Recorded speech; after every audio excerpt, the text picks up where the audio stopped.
Hello दोस्तों, स्वागत है आपका अपने यूट्यूब चैनल यूके क्लासेस में। दोस्तों, मैं यहाँ पे जीके की पूरी सीरीज़ लेके आ रही हूँ और ये मेरी सीरीज़ का पार्ट फर्स्ट है।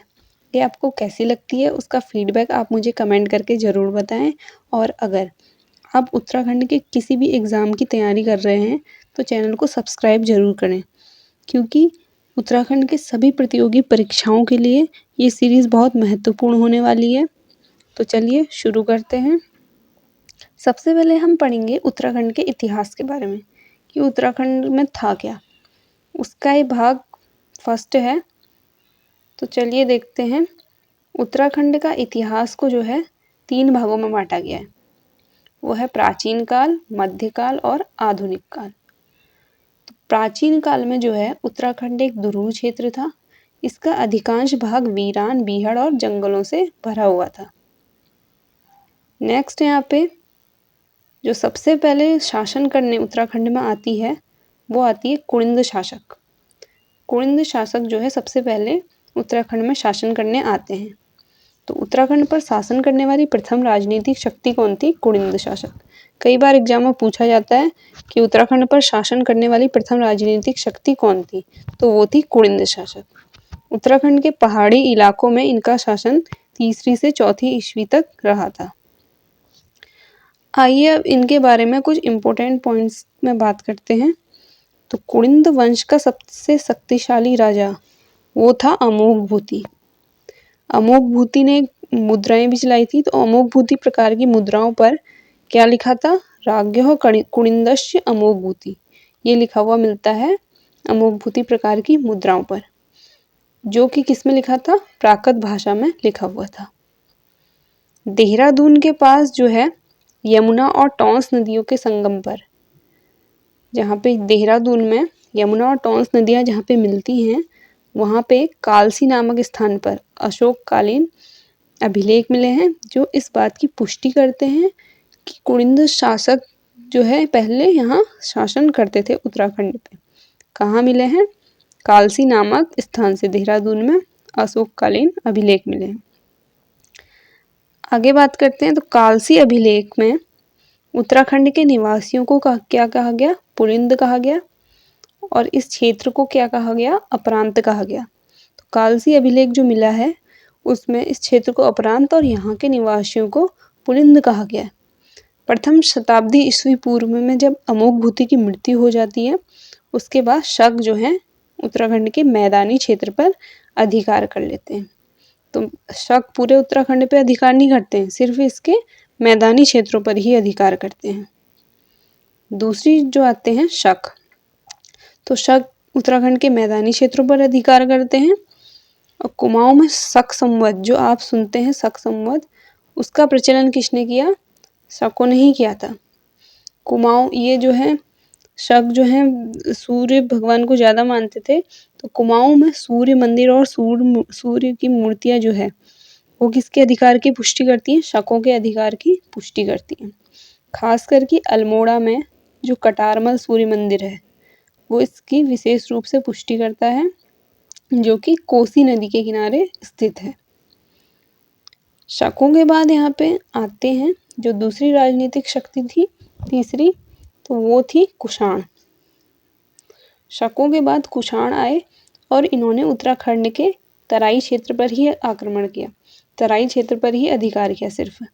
तो कुषाणकालीन अवशेष जो हैं वो निम्न स्थानों से प्राप्त होते हैं, ये आपको याद करने हैं।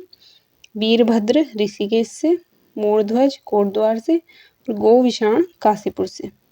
तो यहाँ से कुषाणों के क्या प्राप्त होते हैं? अवशेष प्राप्त होते हैं कि कुषाणों ने उत्तराखंड के तराई क्षेत्र पर शासन किया था। कुषाण के बाद यहाँ पे आते हैं यौधेय वंश।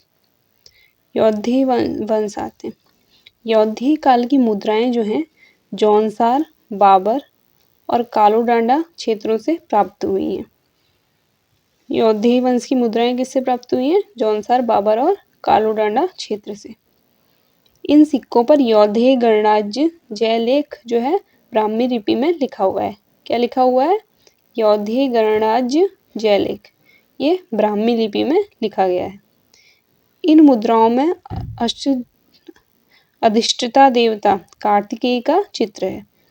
तो इसमें किसका चित्र है? इन मुद्राओं पर कार्तिकेय का चित्र है। अब बाण वाला यज्ञ वेदिका जो देहरादून में स्थित है, उसका निर्माण किसने कराया था? शील वर्मन ने कराया था, जो कि देहरादून में यमुना नदी के तट पर स्थित है। तो कई बार एग्जाम में क्वेश्चन पूछा जाता है कि बाण वाला यज्ञ वेदिका का निर्माण किसने कराया था? तो ये कराया था शील वर्मन ने। ये किस वंश के थे? यौधेय वंश के। यौधेय वंश के बाद यहाँ पे आता है गुप्त वंश। गुप्त वंश, कुछ इतिहासकार मानते हैं कि कत्रपुर राज्य के संस्थापक जो है कुणिंद थे।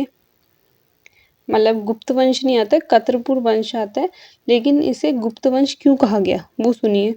तो कुछ इतिहासकारों के अनुसार कत्रपुर राज्य के संस्थापक वो थे कुणिंद थे। लेकिन समुद्रगुप्त के जो प्रयाग प्रशस्ति है उसमें कत्रपुर राज्य के संस्थापक कौन है? गुप्त लोगों को बताया गया है कत्रपुर राज्य इसके संस्थापक। तो ये गुप्त वंशी हुआ। उत्तरी, जब इसमें प्रयाग प्रशस्ति में ये भी बताया गया है कि कत्रपुर राज्य को गुप्त साम्राज्य की उत्तरी सीमा पर अधीन एक राज्य है करके। प्रयाग प्रशस्ति जो है समुद्रगुप्त के दरबारी कवि हरिशेन द्वारा रचित है। तो किसने लिखी थी ये प्रयाग प्रशस्ति? कवि हरिशेन ने।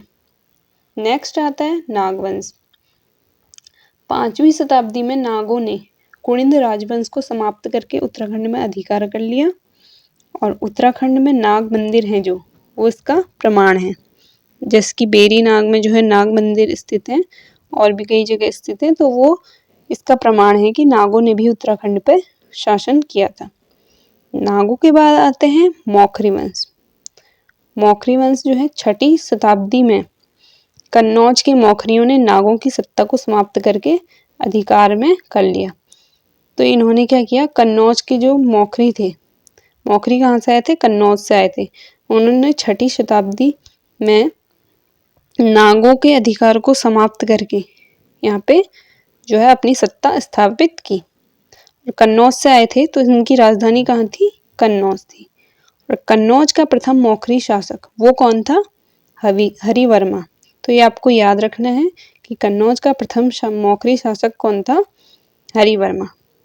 और बाणभट्ट के हर्षचरित में उल्लेख है कि हर्षवर्धन ने कन्नौज पर आक्रमण कर ग्रहवर्मा की हत्या की और उत्तराखंड पर अधिकार कर लिया।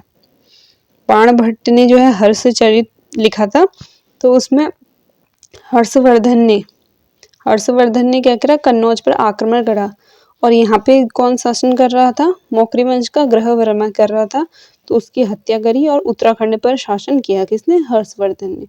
तो अब किसका शासन हो गया उत्तराखंड पे? हर्षवर्धन का। तो अब देखते हैं हम हर्षवर्धन का शासन कैसा रहा। तो ये हर्षवंशी कहलाएगा। तो हर्षवर्धन के बारे में आपको कुछ पॉइंट्स याद रखने हैं कि हर्षवर्धन के शासनकाल में कौन आया था? चीनी यात्री हुइनसांग भारत दौरे पर आया था। कौन आया था? हुइनसांग जो है भारत दौरे पर आया था। अगर आपको याद नहीं हो रहा है तो देखिए, हौ से हर्षवर्धन, हौ से हुइनसांग। तो हुइनसांग ने क्या कहा था? उत्तराखंड को पोली ही मोपुलू कहकर बुलाया था। उसने उत्तराखंड को क्या बोला था? पोली ही मोपुलू, यानी कि ब्रह्मपुर कहा। और हुइनसांग ने हरिद्वार को क्या कहा? मोयूली 20 ली कहा। 20 ली का मतलब यहाँ पे 20 लीटर नहीं है, बल्कि उसकी कोई और इकाई है। तो हरिद्वार को उसने क्या कहा? मोयूली 20 ली कहा। तो आपको ये वीडियो कैसी लगी कमेंट करके ज़रूर बताएं और अपना फीडबैक दें। Thank you for watching.